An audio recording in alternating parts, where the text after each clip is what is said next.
Welcome back to It's Down to Business with Jack Miller. Follow us on Facebook at Jack Miller Down to Business or on Twitter at H.Jack.Miller1. Hello, everyone. This is Jack Miller again. I'm here with my main man, Todd Cohen. Todd, man, we're jumping from one exciting guest to another. I know. It's incredible. And you know what's funny? They're both single. That's amazing, and they're both like superstars of South Florida. I know. Mean, it's what incredible. are the chances? Super successful. I want to see if we can make some. Right. I mean, maybe is that because they don't have time in their love life, or is that because I don't know? Maybe they're so focused on their careers and their meteoric rises. And I didn't ask the mayor, but he has a reputation, or at least according to the gossip things, for going out with hot models. Right, so right. I don't know. I didn't ask. We'll find out. But in the meanwhile, I'm getting some tweets wanting his single information and our next guest's single information. So let's jump into our next guest. I'm really excited about this guest. The truth is, I've been a pain in the neck trying to get her. She's Sam DeBianchi, who it was, I guess I would say the queen or the whatever, the first female on million dollar listing of Bravo. She's in, I think, Fort Lauderdale. Right. She has an unbelievable personality. She's a super hard worker. And guess what? She's single. No, it's good. This is a good show where we're going to have like a little competition of Miami versus Fort Lauderdale. You think we can fix up the realtor with the mayor? Well, I don't know, but I don't know if they mix together. But Sam does stump for Fort Lauderdale, and she's very anti-Miami, at least in terms of real estate. I listen to her all the time, read all her articles, and that's the drift I get. Okay, well, let's get her on the phone. I don't know. Let's jump right in. Larry, put Sam on. Oh, Sam, you with us? Hi. Hey, how are you, my friend? I'm good. I'm good. Well, I appreciate you being with us. I appreciate you putting up with me to finally come on the show. I really wanted to have you on the show. The truth is, I have 3 kids and my wife. Everyone watches the show. Everyone loves you. And I got so much pressure from my kids to get you. My kids are in their teens, by the way. Oh, I'm sorry, in their 20s. What am I saying? My teens. So I got pressure to have you on the show. So I'm glad. So, Sam, how you doing today? I am good. I'm very good. I feel like, is this all revolving around Valentine's Day that you want to set people up? Or no, he does that all the time. He loves to be matchmaker over here. I don't know what it is. See that. Yeah, Valentine's Day has nothing to do with it. I don't know. I enjoy setting people up, and we've made a few matches from the show. My sister loves to do it too, and I want no part in it. I'm so scared to like try and do that because if it goes wrong, I feel like I'm responsible. So right, if it goes wrong, then what? But I'm open to it. I've definitely had an interesting string of men and dating, and it's difficult. It's difficult being a very strong female and finding a guy that is okay with that. So a lot of guys think they are, but then they're not. Give it a couple months, and then it kind of fades out. And I don't know. But you know what? I'm actually, and maybe this is bad to say to put it out there, but I'm actually happy being single. So, I like being single. I can travel around the world, and there's nothing really holding me down per se. I don't know if that's the wrong thing, but so let me ask you a question. What's your? There's no ideals in this world, but what's your ideal guy? What kind of guy are you looking for? How long is the show? Because I have a laundry list. No, it's never long enough. I'll tell you that much. Yeah, give us your top 2 or 3 criteria. What are you looking for in a guy? I like a guy who knows how to work hard, but also knows how to have fun. Who's a bit spontaneous and who loves to travel, because I love traveling all over the world. By the way, last year I went to Australia twice in 3 months. Wow, that's no small flight to do it twice in 3 months. Oh. No, I mean one of them. Okay, so one of them was I was speaking at the largest real estate conference in the world to about 4,500 agents, and the second time I went back because in August generally real estate is, on the slower side. Sure. So I just figured I'd go back because I had to speak at a conference in San Francisco, and I figured I might as well continue on in that direction, and it was awesome. So travel, spontaneity, Jack. I can't even speak. What else do you want in a guy? I don't know, just somebody who I think I'm pretty easy. I mean, obviously, I'd like him to be attractive. Okay, what age? I mean, looks are important. Anyone that says that looks aren't important, they're just, I don't know. Looks are very That's important. not the truth. Looks, It is. It is. So Okay. important. You need to be physically attracted to whoever you're dating. What age group? And someone funny. I need someone funny who can also appreciate my sarcasm. I'm very sarcastic. So far, you listed like 10 things. That's the only one I may be. Right. The rest, I don't like to travel. I'm not spontaneous. Whatever. I got nothing. Spontaneous. I can't even speak. Jack, you are Sam, too much. What age group? Under 40. Under 40. Yeah. That she just killed and us. Ambitious. They need to be very driven and very ambitious. That's the other thing too. Okay. It's tough in South Florida. Wow, you just gave like a list of every single top quality there is, and basically you want someone with all of them, right? Pretty much. Would you settle for 2? I mean, it depends. It depends on the person. Right. Suppose he was like. I also want a unicorn, but we you can't go. all get what we want. Suppose he was like the mayor of Miami. Would you consider that? I believe he's over 40. He is. Yes, but he's the mayor of Miami and he's loaded. But it's not about money to me. No, money but he's doesn't driven buy and happiness. ambitious. He's It been. buys a lot of nice things, trust me, and it can make you happy. But overall, I mean, I don't know. I just want somebody who's going through what I go through and who understands me because they're also around the same age. So let's get That's down why to I'm it. big on under 40. Okay, I don't blame you. I'm just teasing you. Sam, I think a lot of people watch you on TV or know who you are in the real estate world and maybe don't know your story a little bit, which frankly is fascinating. You got your MBA down here in Florida at like the age of 22. You basically designed your own course, if I'm not mistaken, on nightclub management or something of that ilk. And are you the only one that teaches something like that in the whole world? Yes. I created the college course when I was 25, and I taught it at FIU, which is the #1 hospitality program in the country. And then they also have another campus in Shanghai in China. And so I would teach remotely to China as well. But after a few years of teaching that, I loved it. I mean, that goes to show it wasn't for the money because I was an adjunct, and I think I actually lost money by the time I went into the class because you pay for your own parking, and so you're definitely doing it for the love of teaching. But it was an amazing course. But just real estate really kind of took over and took off, and I've really had to focus, solely on real estate. And how did you break into like the ultra luxury market, which is not an easy market to break into, by the way, especially for someone young? I think it's just, my whole philosophy on life and everything is just being persistent. That's why I'm on this show, because Jack was very persistent, so I can appreciate that. And I just think, if you want something, you just have to be in front of those people that are in the world that you want to be selling in. So if you want to be in the luxury market, in the ultra luxury market, you need to be doing what all of those people are doing and meeting those people and shaking those hands and, involving yourself in their world so you can sell in their world. You're clearly driven. Very. How do you motivate yourself? I know you get up like crazy hours and do yoga and all this kind of exercise. How do you motivate yourself every day to keep going? Honestly, I have no idea. I've always been this way since I was very young. It's in you. I always played sports, and I hated losing. I loved winning, and I actually hated losing more than I loved winning.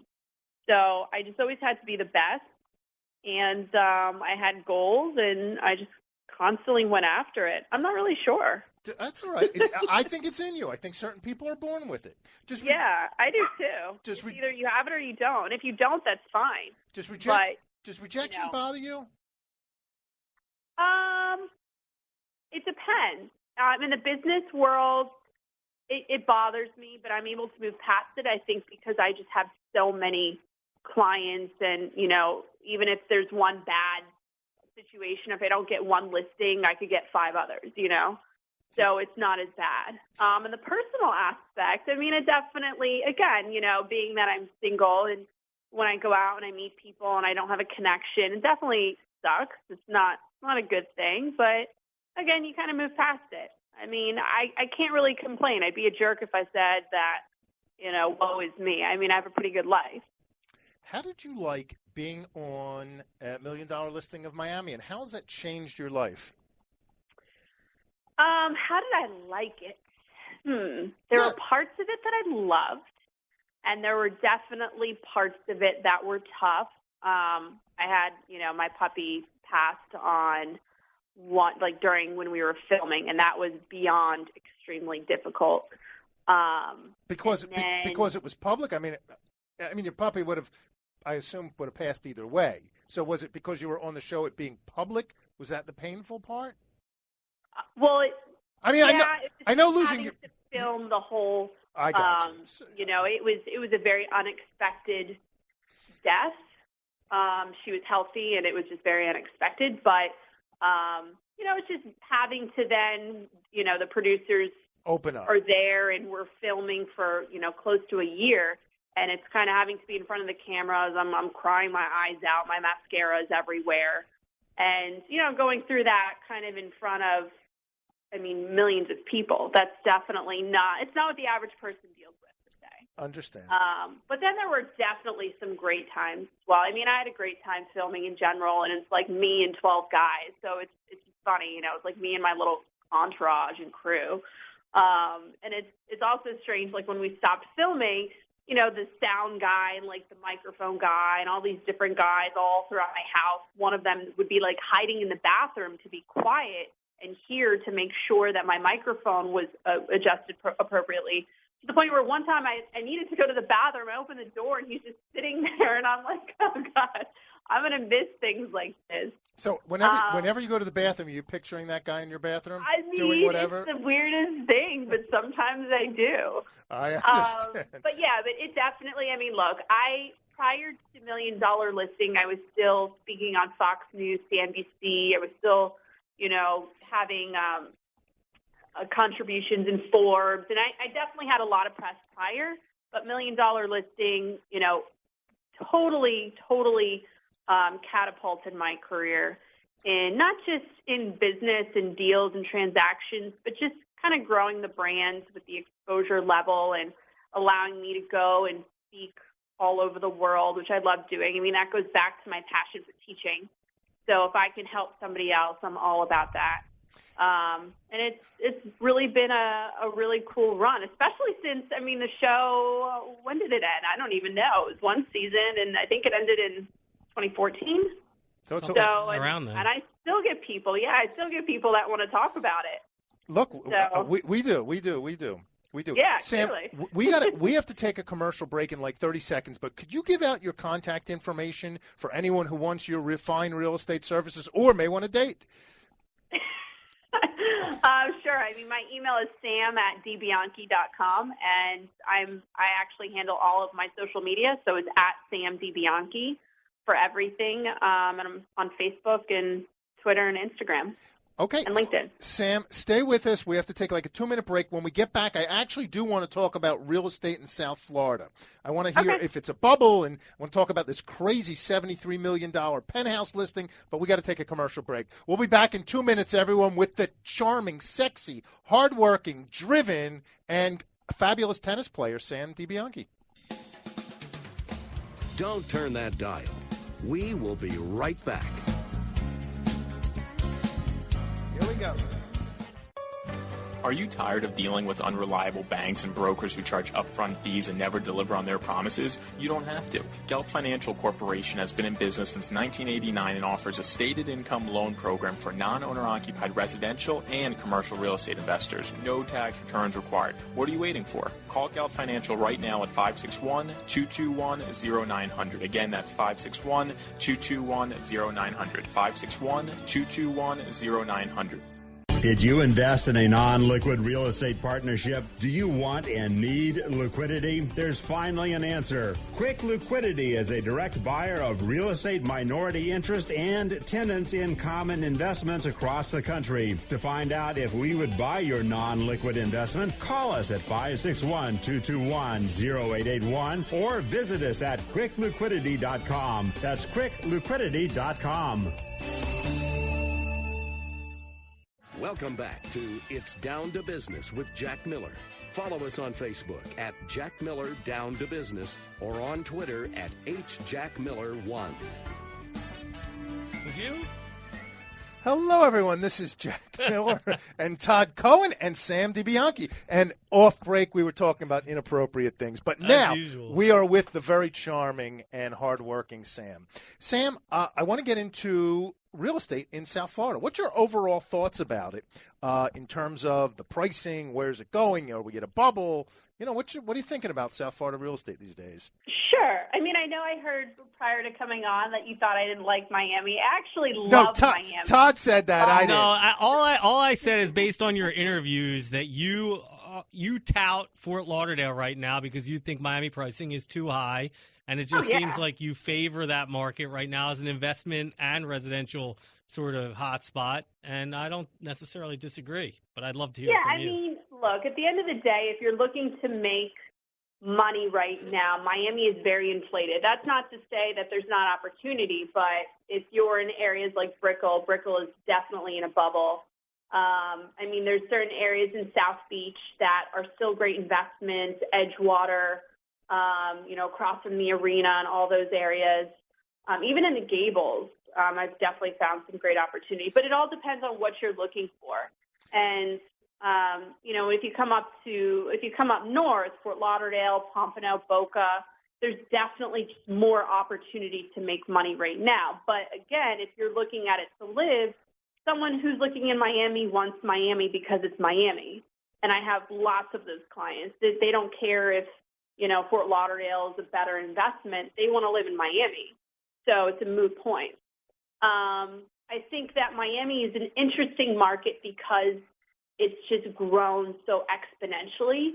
And, you could be right next to that $73 million penthouse, and you could live right next door in something that's, well below that. And that's what makes it's so interesting and different and unique. Do you think Miami is a bubble right now? Because I've heard, before I ask you that question, how are the price per square foot on condos in Miami and South Florida in general? Because I've heard they're coming down and inventory's growing. I don't know if that's true or not, but. Yeah, I mean, I was on CNBC last Monday and then a few weeks before, and it's always kind of the same thing that we have lots and lots of supply, and it's true. But again, it really, I know it's cliche to say, but real estate's so extremely local. So again, going back to how I said Brickell's in a bubble, I say that because if you go on the MLS, just look online, there's so much inventory out there. And prices are definitely going down because that's just basic economics and simple economics. When you have a lot of supply, your price is generally going to go down. And there's not as much of a demand. I mean, foreign buyers have also decreased. But I still think that, you can buy in these certain areas. It's just a matter of weighing it out a little bit longer. I mean, it's kind of like, one interview I compared buying to getting married. I mean, you have to go in it through better or worse and just stick with it and know that it's cyclical and that it will come back around. But you have to kind of figure out what's your end-all goal. If it's to cash flow, if it's to flip. I mean, there's an opportunity for everything. It's just a matter of finding that opportunity and purchasing in that specific market. Sam, do you think part of the problem is that we've the last few years, maybe 10 years, gotten to the thinking that you can buy real estate, hold it for a year, and flip it, make money? And, traditionally real estate is a long-term hold, not a short-term hold. Sure. I mean, I think that I think that there are specific areas that you can do that. It's not like it was in 2010 where you could buy those all day long. I mean, I had guys with huge amounts of money that's all they wanted, and they could buy hundreds literally a week. That just, they could buy and flip or buy in cash flow up to 10%. That's definitely not as available now as it was then, but there's still great opportunity. I mean, you have to remember rates are still historic lows. So there's still a good buying pool out there. The problem is prices have definitely gone up, but I personally think that prices are going to just kind of slow down, maybe go a little bit down. Even if they go a little bit up, it's the fact that rates are still extremely low, and that's why it's still a great time to buy. Even if, prices go down, if rates jump up a little bit, you're going to be spending more in the long run. So Right. people shouldn't be too scared to buy. Just make sure, you really understand the comps and negotiate appropriately and get the best deal you possibly can and Sam. have your plan for the future. I mean, I tell people, look, we're buying it at this price.